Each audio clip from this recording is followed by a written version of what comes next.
غلام قادر روہیلا سی نا, انہیں تیمور لنگ جڑا سی انہوں قتل کر دیتا.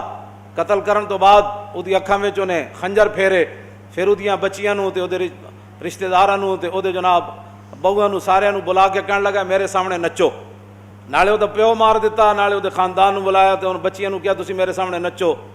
او جڑیاں تیمور لنگ دیاں وڈیاں وڈیاں زنانیاں سن, پھوپھیاں خالہ, انہاں غلام قادر روہیلا نوں کہن لگے اے حکومت آنی جانی شے وے, ایڈا ظلم نہ کر کے اسی پردہ دار عورتاں اور شاہی خاندان دیاں بچیاں ساڈے نال تے تو ہن نچن دا جڑا آرڈر ہے نا اے نہ کر.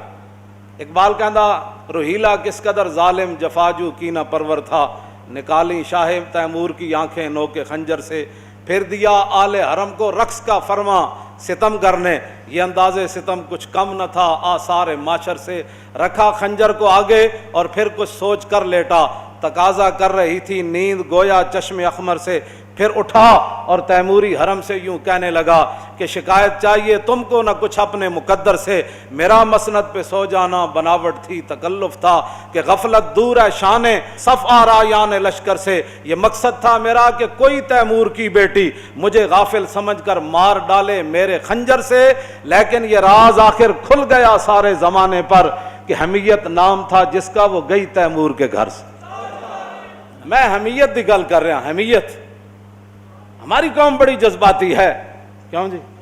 ہماری قوم بڑی جذباتی ہے, اس سے بڑا کیا جذبات ہو سکتے ہیں؟ تم نے جب دین پڑھا ہی کوئی نہیں.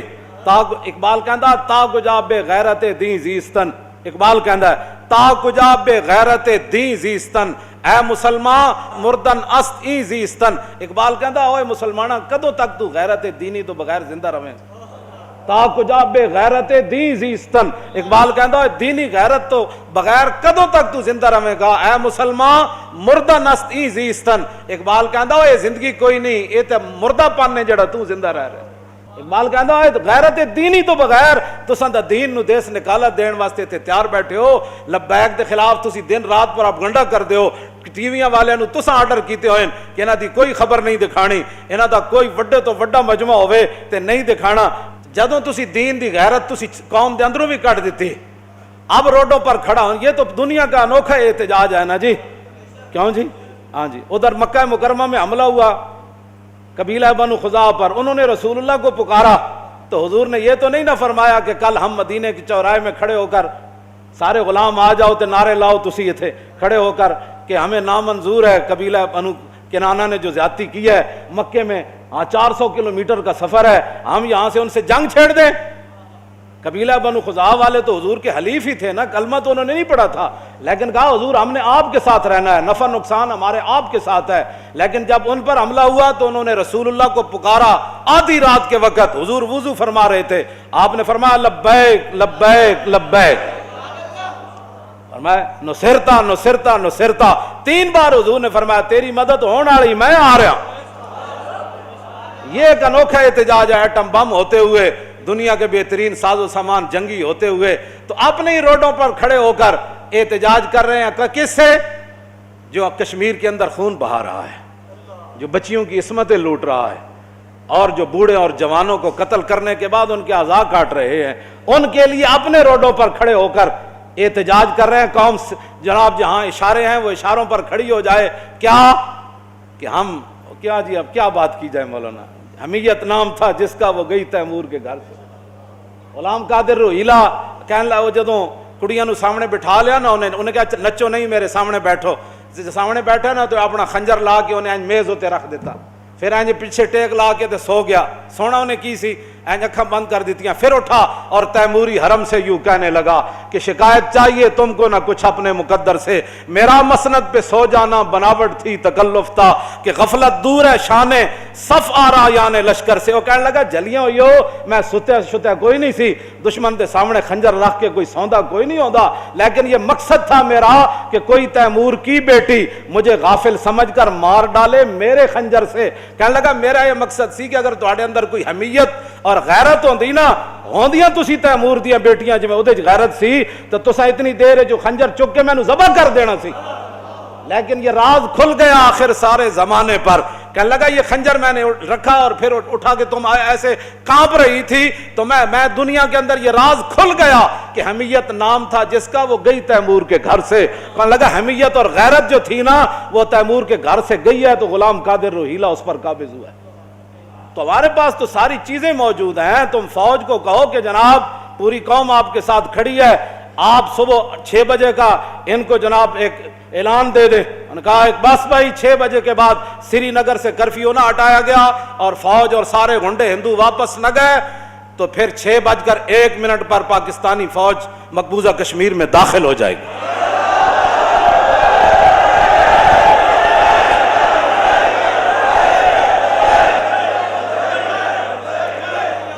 اقبال کہندا اس میں کیا شک ہے کہ محکم ہے یہ ابلیسی نظام.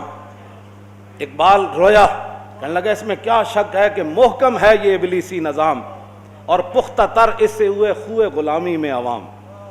ہیں جی، پختہ تر اس سے ہوئے خوئے غلامی میں، آرزو اول تو پیدا ہو نہیں سکتی کہیں. اقبال رویا، کہنے لگا جس نظام کے تحت مسلمان چل رہے ہیں نا، آرزو اول تو پیدا ہو نہیں سکتی کہیں، ہو کہیں پیدا تو مر جاتی ہے یا رہتی ہے خام. اقبال کہنا آرزو پیدا ہی نہیں ہوتی جہاد دی، جے پیدا ہوئے کیوں جی اپنا انہیں اعلان کر دیتا ہم جناب وہ یہ تو احتجاج کرنا یہ تو عوام کا حق ہے جن کے پاس طاقت نہیں ہے، جن کے پاس اقتدار نہیں ہے. لیکن رب ہے جس کام سے ہمیں روکتے تھے. یہ لبیک والے کون ہیں؟ یہ آئے روڈ بند کر دیتے ہیں، خاکے باہر بنے ہیں، احتجاج یہاں کرتے ہیں. تو میں نے کہا حملہ کشمیر پر ہوا، احتجاج شارع دستور پر کیسے ہو گیا؟ کیوں جی؟ رب ہے نا، جو حضور کے لیے نہ نکلے کم از کم کشمیر کے لیے تو نکلے. کیوں جی؟ لیکن وہ تو سجدہ ہوا ہی نہیں، سر جھکا دل جھکا ہی نہیں. وہ تو کیا باتیں کرتے ہو؟ جو باتیں ہم آج شارع فیصل بند ہوگا نا، آج تو کوئی ایمبولینس نہیں آئے گی نا، آج تو قوم کا کوئی نقصان نہیں ہوگا نا. آج سارا کچھ یہ نقصان تو صرف اس وقت ہوتا ہے جب کوئی حضور کی عزت کے لیے نکلتا ہے، اس وقت وہ دہشت گرد بھی بن جاتا ہے، اس کے لیے وہ جناب اس وقت ملک کے معیشت کا بھی نقصان ہو جاتا ہے. کیوں جی؟ ایمبولینسیں بھی بند ہو جاتی ہیں، لوگ گھروں میں قید ہو جاتے ہیں، فلاں ہو جاتا ہے. خدا وہ جو کام تم حضور کے لیے نہ کر سکے یہ تو اپنی قسمت کی بات ہے. یہی تو امتحان ہے تنویر کہ کس نے کس کو خوش کرنا ہے. جی ہاں جی، اب تو موقع تھا مقبوضہ کشمیر میں داخل ہونے کا. پوری پچھلی ساریاں جناب قرض اتارن دا موقع سی، سارے قرض اتارن دا موقع سی. فتح مکہ والے دن جب رسول اللہ تشریف لائے نا تو صحابہ کو وہ باتیں بھولی تو نہیں تھی نا. کیوں جی؟ وہ بھولی تو نہیں تھی. تو حضرت سعد بن عبادہ سب تو بڑا لشکر انہاں دے نال تے جھنڈا انہاں دے ہاتھ وچ، انہاں جدوں ویکھیا نا کہ حضور تے اوجریاں سٹن والے بھی اج کھڑے، بلال نو مارن والے بھی کھڑے، امیر حمزہ دے جگر تے کلیجہ کڈن والے بھی کھڑے، حضرت سمیہ دے ٹکڑے کرن والے بھی کھڑے، صدیق اکبر دے منہ تے جوتیاں مارن والے بھی کھڑے، حضرت حباب دے جسم وچ سوراخ کرن والے بھی کھڑے. تے حضرت سعد بن عبادہ کو برداشت نہ ہویا. حالانکہ حضور نے فرمایا کہنا کچھ نہیں، لیکن سعد بن عبادہ یہ ہماری قوم بڑی جذباتی ہے. ہاں جی، صحابی رسول جدوں ویکھے نا سارے کھڑے تو آپ نے فرمایا الیوم یوم الملحمہ الیوم تستحل الکعبہ. فرمایا آج لڑائی کا دن ہے، آج کعبے بھی بندے وڈ کے رکھ دیں گے. ذرا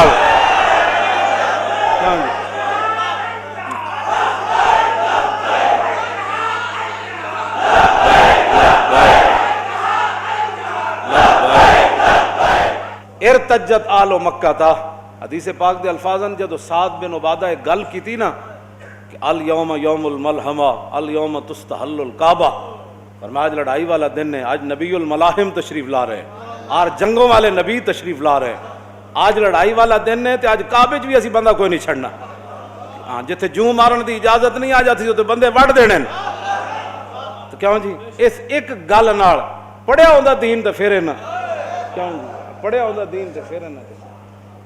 دین جدو پڑھے ہی کوئی نہیں. اقبال کہندا از غلامی بزم ملت فرد ایوان بایوان اندر نمرد یکے اندر قیام وہی در سجود کاروبارش چوں صلاتے بے امام. کہندا اقبال کہندا جس ویلے قوماں دے امام کوئی نہ ہون. کیوں جی؟ اس ویلے پھر قوم نماز پڑھ رہی ہوندی، ایک سجدے چ ہوندا ایک قیام وچ ہوندا. ਕਿਉਂ ਜਨਾਬ ਇੱਕ ਕਾਰੋਬਾਰ ਦੇ ਮੁਆਹਦੇ ਕਰ ਰਿਹਾ ਹੁੰਦਾ ਇੰਡੀਆ ਨਾਲ ਤੇ ਇੱਕ ਦਾ ਜਨਾਬ ਇਧਰ